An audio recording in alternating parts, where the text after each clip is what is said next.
안녕하세요. 취미로 철학하는 남자입니다. 이번에는 국어의 네 번째 부분, 불의를 행하는 것이 이득인가?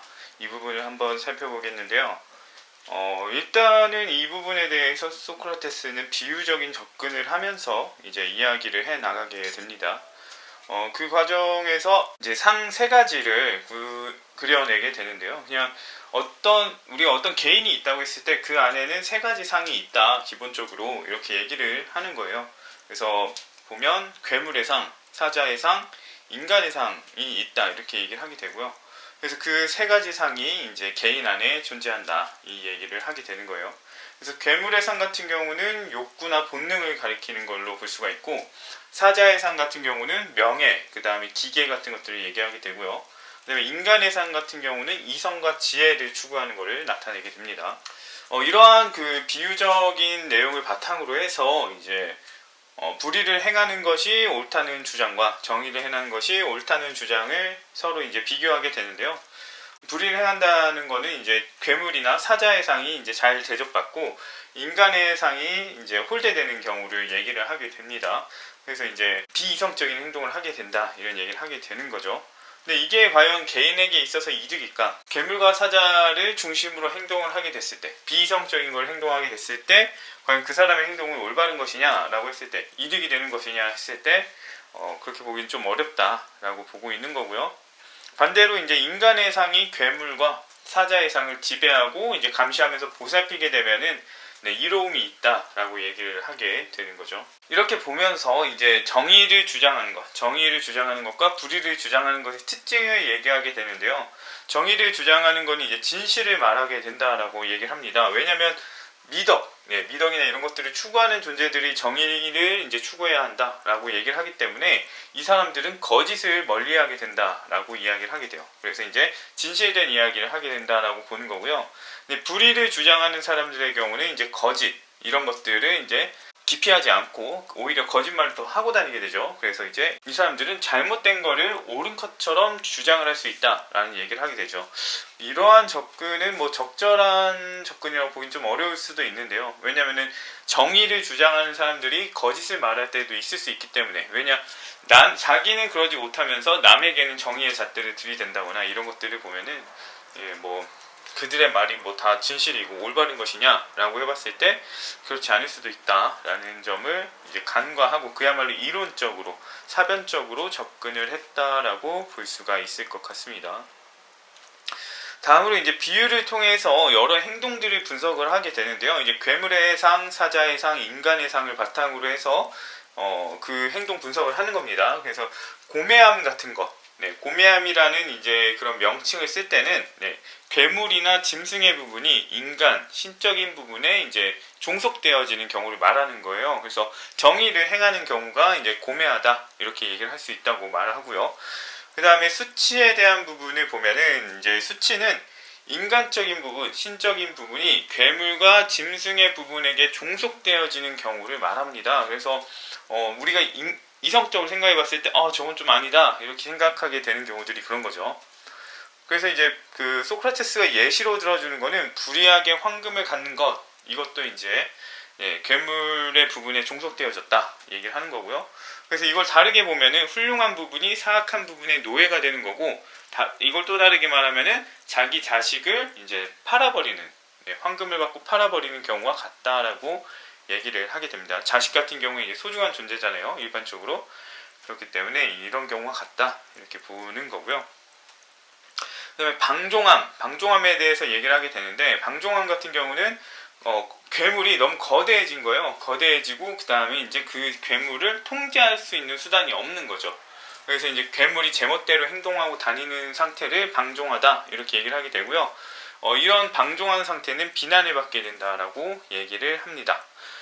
이제 이 이유로 나타나는 것들은 다 비난받는 내용인데, 또 뭐냐면 아집과 괴팍한 성미인데요.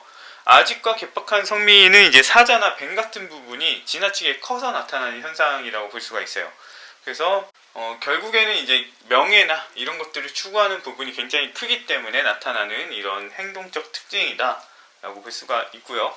사치스러움과 유약함, 이거에 대한 얘기가 있는데, 사자나 뱀 같은 부분이 약해지기 때문에 그렇다고 합니다. 그러니까 뭐 명예를 추구하거나 아니면 남들 보기에 뭐 좀 껄끄러운 것들을 안 한다거나 이런 것들을 걸러낼 수 있는 게 이제 기계나 이런 부분인데, 그 부분이 약해지니까 자기 단련도 덜하게 되고, 그리고 이제 뭐 뭔가 행동을 절제를 좀 갖지 못하게 되는 이런 상황으로 보는 것 같아요. 다음으로는 이제 아첨과 비굴인데요. 네, 괴물에게 이제 사자가 이제 예속이 된다, 이렇게 얘기를 하는데, 아첨을 그런 걸로 봐야 될지는 잘 모르겠습니다. 아무래도 괴물은 본능적인 부분을 말하는 거고, 이제 본능적인 부분에 따라서 자존심을 굽히는 거다, 이렇게 보는 것 같기도 한데, 그렇게 보면 말이 또 되는 것 같네요. 아무튼 소크라테스는 이렇게 보게 되고요. 그 다음으로는 이제 천한 일과 천한 손재주에 대해서 얘기를 하게 되는데요. 이제 훌륭한 부분이 약하기 때문에 이제 괴물이나 사자를 다루지 못하고, 그래서 천한 일과 천한 손재주를 지니게 된다라고 얘기를 하게 되는데, 사실 이거는 조금 상황이, 이런 그 일들을 하게 되는 상황이 어떻게 보면은 그 약간은 강제적인 면이 없지 않아 있지 않을까라고 생각을 하거든요. 물론 그게 훌륭한 부분이 잘 발달되어서 네, 좋은 일을 하고 훌륭한 일들을 하면 좋겠지만, 마냥 모든 사람이 그런 훌륭한 부분이 강함에도 불구하고 못하는 경우들이 있을 수 있기 때문에 이것도 약간 변명일까요? 아무튼 그럴 수도 있다고 생각을 합니다. 다음으로 이제 이런 그 비난받을 일들이 있기 때문에 우리는 이제 어떤 훌륭한 이들의 이제 예속이 돼서 그들의 가르침이나 보살핌이나 간섭 속에서 생활하는 것이 낫다라고 얘기를 하게 됩니다. 왜냐하면 혼자 하려고 해봤자 괴물이나 짐승, 동물, 이 사자의 부분들을 잘 컨트롤하지 못하게 돼서 그런 문제에 놓일 수 있기 때문에 그런 거는 좀 피하고 차라리 훌륭한 이들의 종이 되는 게 낫다, 이렇게 얘기를 하게 되고요. 근데 여기서 종이 된다는 의미는 이제 그들의 이제 수족이 된다, 이런 의미가 아니라 그들에게 어느 정도 행동에 대한 간섭을 받는다, 관리를 받는다, 이런 얘기로 이제 보시면 될 것 같습니다. 그래서 이제 자녀 교육도 처음에는 부모에게 종속되어서 어느 정도 간섭을 받는, 수족이 되라는 얘기가 아니고요. 어느 정도 간섭받으면서 올바른 인식, 올바른 판단을 위한 기초를 마련하게 되고, 그 후에 그 자녀가 어느 정도 이제 성장하고 이제 자기 스스로 미덕에 어긋나지 않는 행동을 할 수 있게 된다면 그때 자유를 줘야 한다라고 이제 소크라테스는 이야기를 하죠. 네, 그러면서 이제 평가를 하게 되는데요. 수치스러운 행동이 과연 이득이 되느냐, 이렇게 얘기를 하게 되는데, 돈과 권력을 얻더라도 사악해지기 때문에 의미가 없다라고 얘기를 하게 됩니다. 근데 이거는 적대 세력, 나를 공격하는 세력이 없다면은 사실 수치스러운 행동은 해도 된다라고 볼 수가 있게 돼요. 그래서 사실 이건 그 국가 1권에서 얘기 나왔던 트레시마코스였나요? 그 사람하고 같이 얘기했던 부분에 대해서 다시 반복하게 되는 문제가 생기게 됩니다. 수치스러운 행동이 이익이 된다, 이익이 되지 않는다, 이걸 명확하게 또 가리지 못하고 조건부로 얘기를 하게 된다는 거예요. 그래서 완전히 소크라테스의 말이 옳다라고 할 수 없는 부분이고요. 마찬가지로 불의를 저지르는 게 이득이 되냐라는 부분이 있는데, 이것도 마찬가지예요. 결과적으로 불의를 저질러서 처벌받지 않는다면은 괜찮을 수 있고, 마찬가지로 또 신에게 죄를 사해달라, 이제 재물을 바치거나 이렇게 해서 면제받을 수 있다면은 딱히 문제되지 않을 수 있어요. 그래서 결론적으로는 소크라테스가 하는 이야기가 받아들여지기가 조금 애매한 부분이 있죠. 그리고 이제 처벌에 대한 얘기를 하게 되는데, 똑같은 얘기입니다. 앞서 했던 얘기랑 처벌을 받게 되면은 괴물이나 동물적인 부분이 억제되게 되고, 이를 통해서 이제 이성적인 부분이 좀 더 자유로워지게 되고, 그 다음에 교육받게 되면서 이제 혼이 건강해지게 되고, 그러면서 고매해지게 된다 얘기하는데, 이거는 앞서 말했던 얘기와 같죠. 다음으로 이제 마지막인데요. 이제 올바른 사람의 태도에 대한 얘기를 하게 됩니다. 그래서 올바른 사람은 어떤 행동을 하게 되느냐, 이 얘기를 하게 되는데, 결국 고매하기 위해서 노력한다. 괴물적인 부분, 동물적인 부분들을 제어하는 교과목을 존중하고, 이제 그렇지 않은 교과목은 소홀히 대한다 라고 얘기하게 되고요. 몸을 관리하는 부분에서도 이제 자신의 고매함을 최우선으로 삼게 되고, 그 후에 근력이나 건강함, 신체적 아름다움을 이제 살피게 된다 얘기를 하게 됩니다. 그래서 이제 동물적인 부분에게 자신의 몸을 이제 제어하도록 이제 하지 않는다라고 얘기를 하게 되는데 자신의 이제 정신적인 부분이나 어떤 사고나 생각에 대한 부분은 먼저 우선적으로 살피고 그 다음에 이제 자기 몸의 관리 이런 것들을 하게 된다라는 얘기 같은데 사실 막 와닿지는 않습니다. 외적인 아름다움보다는 정신적 아름다움을 우선으로 삼는다라는 얘기로 보면 될 것 같고요.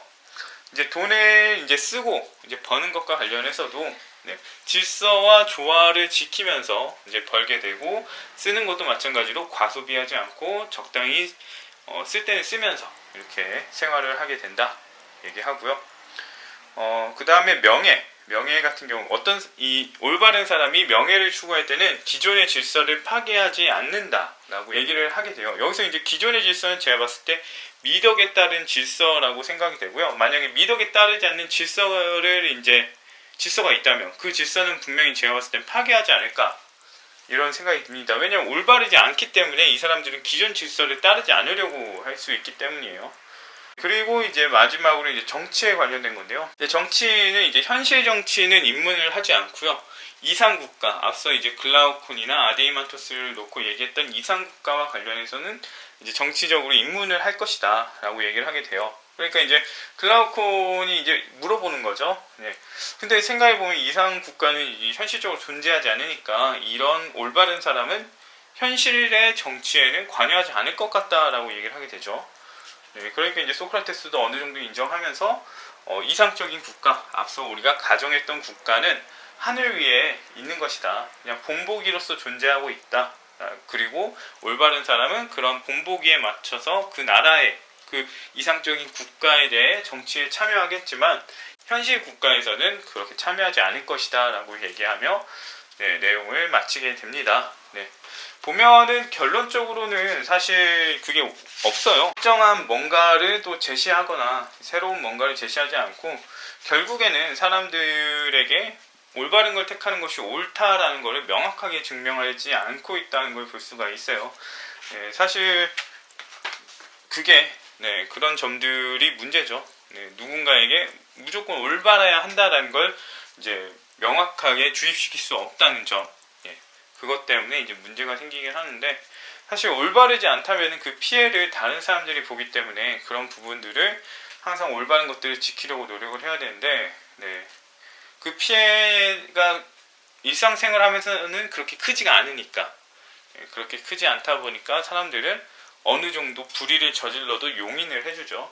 철학이라는 학문이나 이런 것들이 답이 없게 되는 이유는 굳이 그렇게 따라야 할 이유가 없기 때문에 무조건 그 결과에 승복하지 않아도 되기 때문에 옳다는 것이 낫다는 거에 대해서 승복하지 않아도 되기 때문에 결국에는 사람들이 깊게 파고들고 정확하게 따져들고 이런 것들이 없어지는 거죠.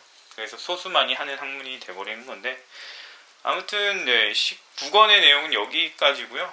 다음에 10권에 대한 내용으로 찾아보도록 하겠습니다.